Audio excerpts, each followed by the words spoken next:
welcome to this new episode of Good Steps Sustainability Conversation. And today we have a very special guest with us, Mr. Anirban Ghosh. Mr. Anirban is leading the Center for Sustainability at Mahindra University and has been associated with Mahindra Group for more than 2 decades, where he was the Chief Sustainability Officer and led multiple initiatives, the impact of which we are seeing today in terms of renewable energy, in terms of efficiency, which is there, in terms of what has happened in the farm equipment and the agri sector, and a lot more there. So welcome, Anirban sir. Thank you so much for joining us here. Thank you. Thank you for having me here. So, sir, like we call it good steps, and basically the objective and vision of Smaller Footprint is talking about simple things among this complex problem of sustainability, which individuals can take, get inspired, and start acting around it. So I would like to start with your personal journey towards sustainability, like how it started, what sparked your initial interest and passion towards it, what were the key influences? Over to you, sir. So, Priti, all of us have actually been exposed to sustainability in school. I remember the first aspect of environment that we were exposed to in school was about deforestation. Right. And then we heard about the occurrence and the perils of deforestation and read about the Chipko movement and all of that. At that time, I don't think we understood how big a problem that was. Later in life, when employed in the Mahindra Group, we made a commitment to plant 1 million trees a year to make a small contribution towards keeping India green. And this commitment happened before the conversation on sustainability had started. But environment sustainability hit home when I had to estimate the number of tractors that would get sold each year in India. And while doing this, I realized that the only variable that really mattered was the availability of water and the expectation of the availability of water. Okay. If either of them was towards the negative side, then the business would have a very tough time. So these were some things that have remained with me. And when the word sustainability came, I could look back and say these are probably the things that sparked my interest in this area. Okay, interesting. I think these are the simple things and the very essential things which sometimes gets forgotten in this entire jargon and new techniques and all which we speak about. So, sir, in the last 25 years, the different practices, habits, and all that which you would have come across as a part of your own sustainable living journey, also, which one have you found to be like very transformative and impactful, which we can share with the audience, which a lot of those who are also thinking about starting this but don't know where to start, and which one makes the most impact they can start with? Would you like to share one or two of those? It sounds like a very small thing. When I grew up in Calcutta in the state of West Bengal, the state was reeling with power shortage. We were acutely conscious that if we used electricity when it was not required, the power cut might come earlier, and all of a sudden there might be a power outage again. In fact, I still remember preparing for my class 12 exams using some LPG-driven lamps and so on. But as a result of all of this, the habit of switching off electrical devices when they weren't required became a cultural thing. It wasn't a personal thing, it was a culture. Everybody did it. Right. To the extent that if people left lights on when they were not required, other people would comment on it. Little did we know that at that time that we were reducing the pace of emissions and the onset of climate change. That habit continues to be critical today. More so because society is far more affluent compared to those times. And consumption is also far easier than before. And consuming because we can and not because we need goes hand in hand with being better off. So the practice of switching off electrical devices, in fact, most of our kids don't even turn their computers off at any time. Right. But switching electrical devices off has gone from being a practice driven by necessity to being a necessary practice to retard the pace of climate change. Easily done, but usually ignored. Yes, I think these are all the simple, easy to do things which, with the abundance of and the convenience of the things, which is got forgotten. And especially in India, where more than 70% of our electricity is from coal. So this is a very important, good step to take. Absolutely. So, sir, in last 20 years, how have you seen the sustainability, how it is being perceived, how it is being adopted within the organization and also by the people? So, would you like to share something about that? How it has evolved over the last 20 years? What kind of changes or what kind of developments you have seen in that year? Over time, I've come to understand that sustainability is far simpler than we make it out to be. It is not a hydra headed monster. That environmental sustainability has become a big thing is because we have put too much greenhouse gas in the atmosphere. Everything else we talk about in environmental sustainability is either a cause or an effect of this one predicament, with very few exceptions, if any. Yeah, anything we talk about is either a cause or an effect. Usually mix it all up, and it seems to be different things, but they are not. That sustainability provides an opportunity to trigger the second big industrial revolution. And I'm saying so because we have to be able to do everything we are doing now to live a good life, but do it in a way in which we are not having a negative impact on the environment. This will trigger transformation in materials, in processes, sources of energy, and many of the products that we use. Nothing short of another industrial revolution. If you ask me what I've understood over the last 20 years, this is what I would say, that it's far simpler than we think it is. We shouldn't confuse the stuff with too many things. And it's a huge opportunity for the future. Sir, tell us something about I have heard you saying this many times. Businesses should not look at it as a silo or as a separate subject, but rather they should look at it as how they can also help improve the profitability of the business and can bring in the benefits there. Similarly, you also said in terms of education, in terms of learning also, it should not be a separate subject, but rather it should be embedded in the different subjects which we study. And between your experience with the manufacturing industry driving the sustainability framework there, and now setting up and driving it at an educational institution, so where do all these things meet together? So let me take these as two separate questions. One, an understanding that sustainability can be free, as opposed to the conversation that sustainability is expensive. Right. So we know that the one problem we are trying to solve is to reduce the amount of greenhouse gas in the atmosphere, the rate at which it's going up, and then maybe try and even reduce. So to be able to do that, there have to be technologies, products, solutions, processes, ways of working, and so on. There are many products and many processes and many alternatives which are economically feasible today.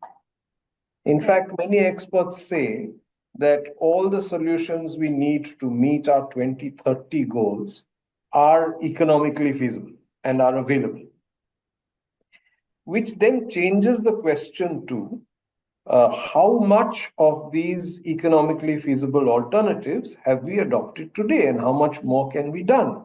Is every light LED? Is every fan BLDC? Is every motor the most efficient motor? Is every vehicle on the road heading towards becoming EV? That's the sort of a question we need to ask.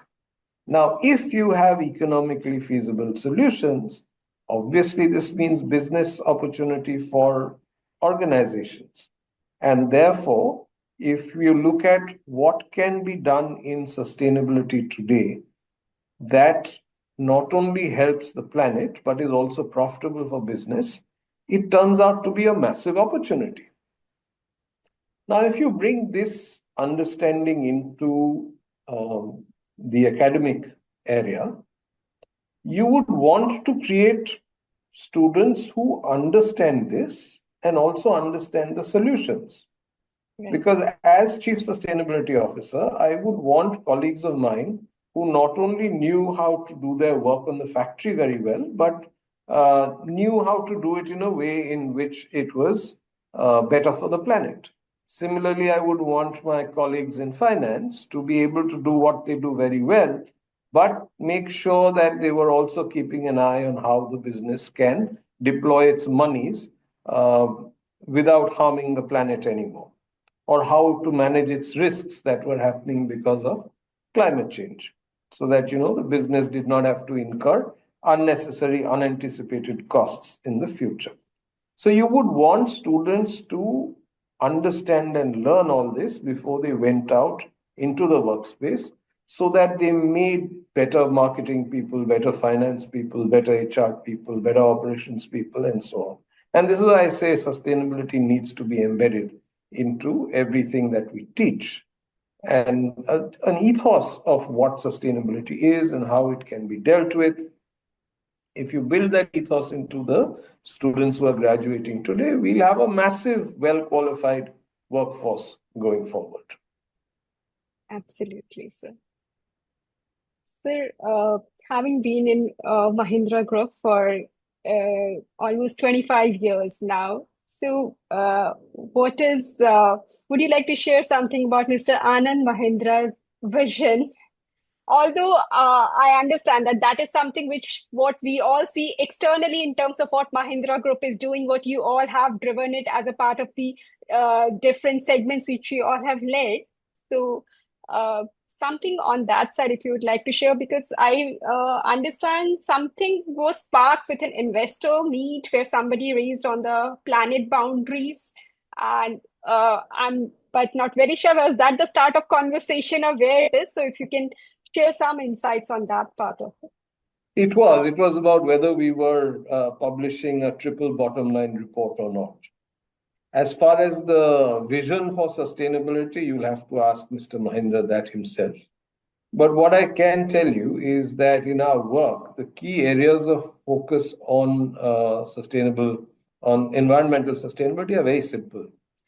Since 74% of all emissions are related to energy generation and consumption, energy efficiency and alternatives to fossil fuels as a source of energy are the top two areas. And because the ability of the earth to deal with polluting substances consistently being eroded, anything that reduces the pollution load and builds the earth's capacity to keep ecosystems healthy is the other big area of focus.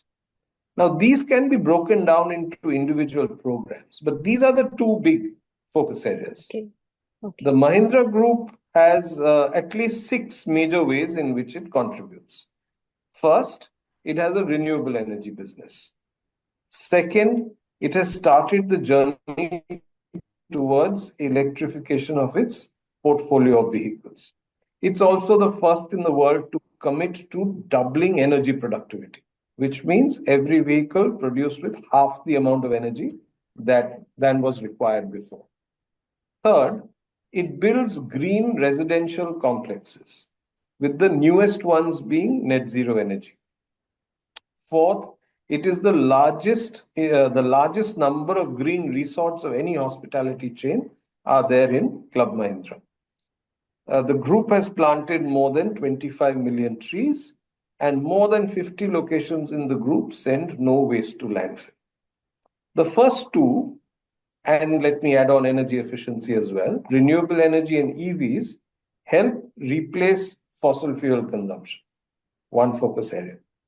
The next two, green buildings and green resorts, enable energy efficiency. And the last two, trees and zero waste to landfill programs, reduce pollution and keep planetary ecosystems healthy. So when I look back at the focus areas and ways in which the Mahindra Group is contributing, these are the 6 things that come to mind. Very interesting. So thank you so much for sharing that in such a simple way that people will be able to relate to. Because sometimes in these conversations, we get lost in the jargons of ESG and the compliances and regulations. But ultimately, what impacts us as individuals, be it choosing the source of energy, what is the availability, be it choosing the buildings when somebody is going to for their next purchase, some better options which are there. So which is also good for environment, good for them. Thank you for sharing that. Sir, as a sustainability leader and having seen a diverse business like that, and also now the another very important segment here in education. So, what are the kind of lessons or challenges you come across at the same time? How do you overcome that? How you overcome that? That's a long journey, really. How do you solve that to mitigate? So, the first lesson that I learned in this journey is that there are many people, especially common folk, who align with the path of doing the right thing and are ready to walk with you. The second is that the desire to be affluent is universal. And as you become more affluent, it leads to wasteful consumption and affects the planet negatively. The third is that once you get started on the journey to live and operate in a planet-friendly manner, much more can be done than you originally thought was possible. So within the business, we used to do maybe 1%, 2% energy efficiency in the year. But very soon, it wasn't difficult to scale it up to 7%, 8%, 9%, and so on. Which is why one of our factories doubled energy efficiency within a 4-year period. Now, if you take all of this together, that is, many people want to work with you, affluence leads to a lifestyle that is not good for the planet, and that when you get started, you can do much more than was originally you thought was possible, then together this creates the greatest opportunity of this century, something that we were talking about a little earlier, of creating products and processes that will help us to live better in a manner that is planet friendly. Imagine this, the economy, the circular economy ecosystem, which is barely getting started. And it's a sunrise industry. It can be huge because of all the processing of waste material. And it's not only about processing waste material, it's about the way we use material to reduce, to rethink, the way we make the products initially, what we use in the products, and so on. So that opportunity is very large. And these are among the lessons that I've learned on this journey of sustainability. Sir, one more thing in terms of challenge. So when it is about, although a business, when they embed it as a part of the culture, it ultimately leads to profitability when you look at it from the long-term perspective. But from a short term, so bringing the stakeholders, the internal stakeholders in sync with the thought process, maybe the process can become a little slow or may add certain steps when we want to be sustainable in the long term. So those kind of challenges are, is it like, how has it evolved over the period? Has it like now more understanding has been developed, or? The long-term, short-term thing is actually not a challenge. Okay. You've got to understand why this long-term, short-term thing happens. And like I was saying earlier, today there are technologies economically feasible, great for the planet. We can move on, adopt them, implement at scale. The reason why we say sustainability is expensive is all the technologies we need are not economically feasible. That's when we start talking about long term. Right. Now, when something is not economically feasible, obviously businesses will not be able to adopt them at scale. At best, they will do some pilots, they'll learn about it a little, so that as it becomes more and more economically feasible, they'll be able to scale. But this is the nature of the beast for any technology. It has happened before, it will happen again. To wring our hands and say, okay, green steel is too expensive, we can't do. No, that is not the right approach. Today, green steel is expensive. Very soon, we will have hydrogen with the electrolyzers will become cheaper, renewable energy will become cheaper, batteries will become cheaper. And then green steel will not have as much of a premium as it has now. So it then reframes the problem, or is there something we can do to accelerate the transition of these new technologies from being, well, expensive technologies to being affordable technologies? This is not a question we would have normally asked in the past, but today we will ask because of the time limit we have in trying to solve for climate change. So when you look at it this way, then it's no longer a long-term, short-term question. It becomes what can I do now? And what can I do now to make these solutions more affordable quickly? Right. Right? So if you ask that question, you'll do all the right things. Otherwise, we'll sit back and wait for things to happen. But these are actually not the biggest challenges we face. The biggest challenge, and I'll use the words of Rebecca Willis to say this, is something she calls the feel good fallacy. Now, this is when you're doing a little and you think you're doing a lot, Okay. and you're losing sight of what else is possible. And whatever we are doing, is it significant enough? Is it large enough? Is it actually making a difference? Because we all, we start screaming from the rooftop, we've done this, we've done this, we've done this, 120 projects we'll talk about. But did it really make a difference?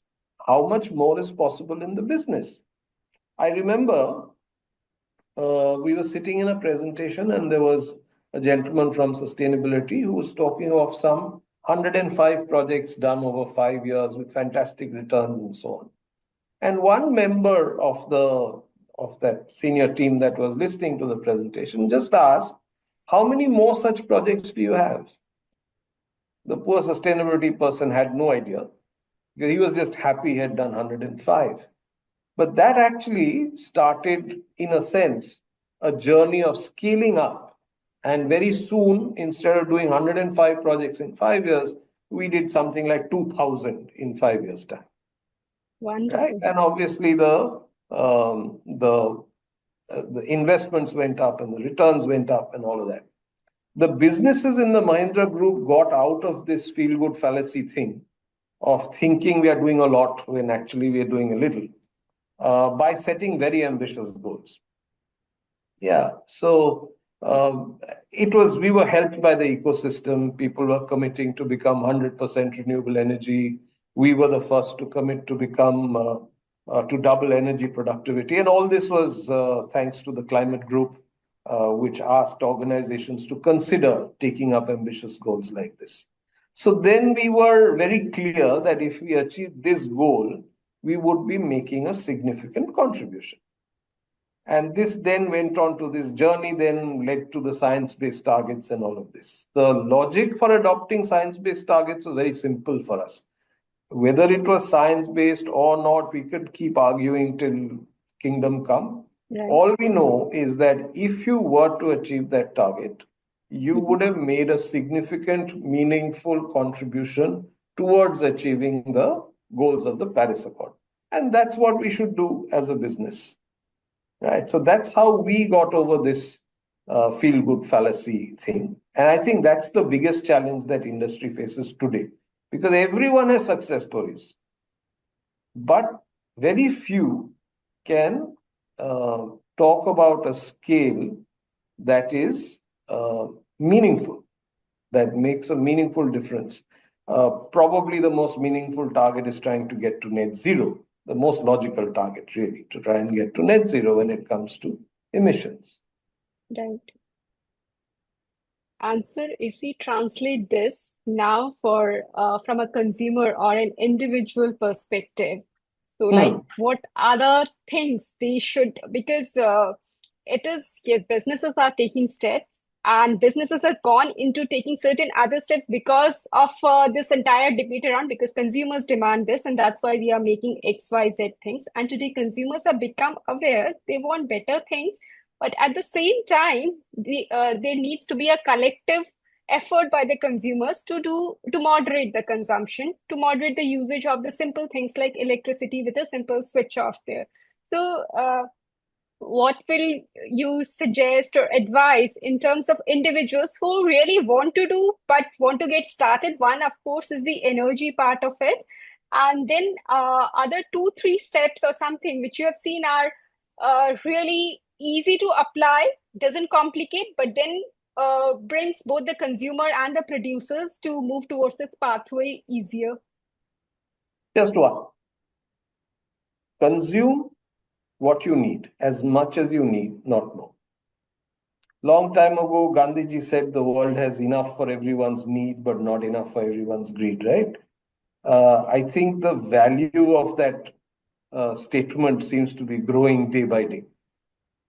If we consume just about as much as we need, we will automatically reduce energy consumption, reduce waste generation, reduce the use of natural resources, reduce pollution, help live life comfortably, but within planetary boundaries, even with 8 billion people on Earth. So just one thing, consume as much as you need, don't waste, don't consume more, because then automatically, demand will slow down. It will have other impacts on economy, we'll deal with it. But if there is no planet, what's the point of having an economy? Absolutely. I won't say no planet. If the planet is not livable, Habitable. livable, then what's the point of having an economy anyway?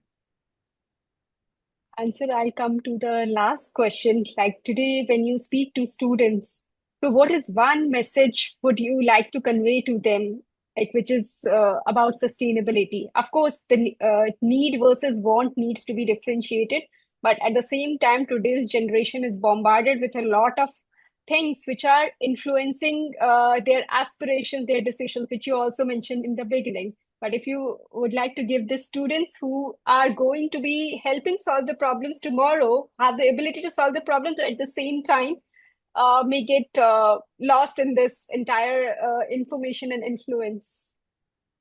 So I teach a course called Personal Sustainability and another one called Mind Over Matter. We go over things like purpose for life, what do we want to do, what are our goals, and so on. A large number of young chaps want to be rich.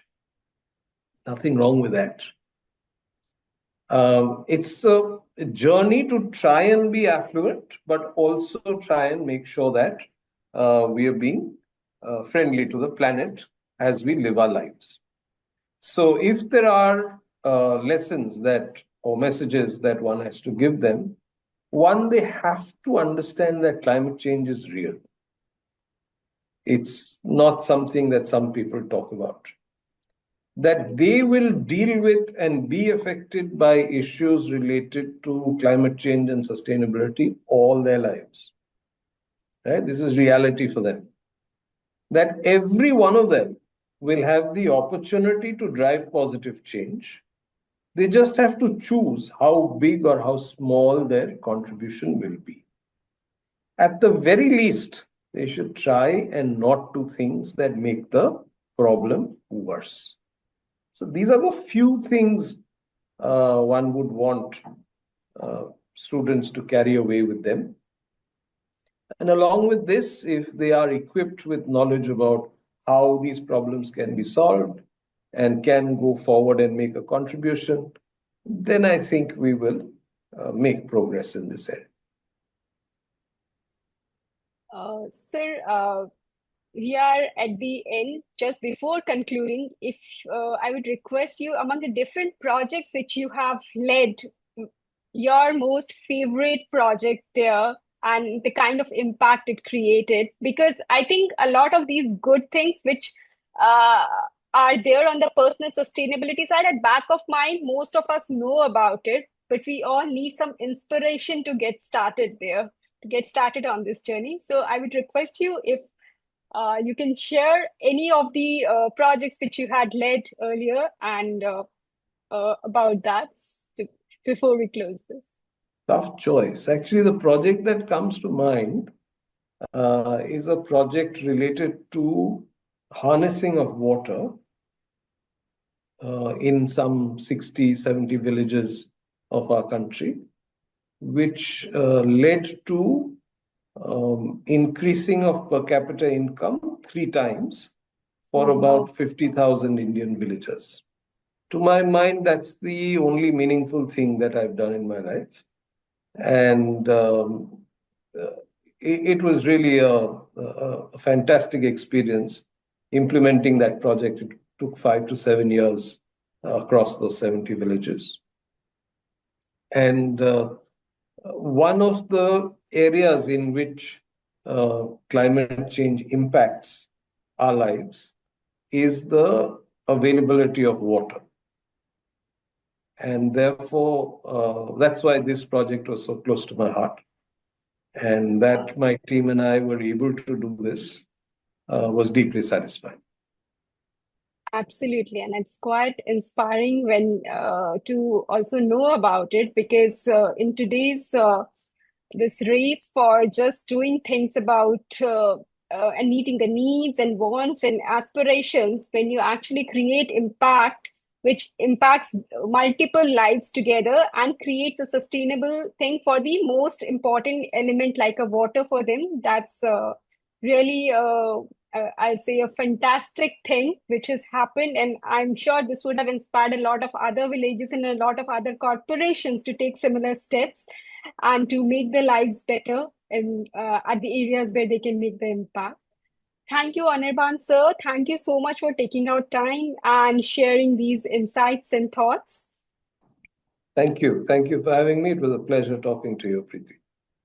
Thank you, sir.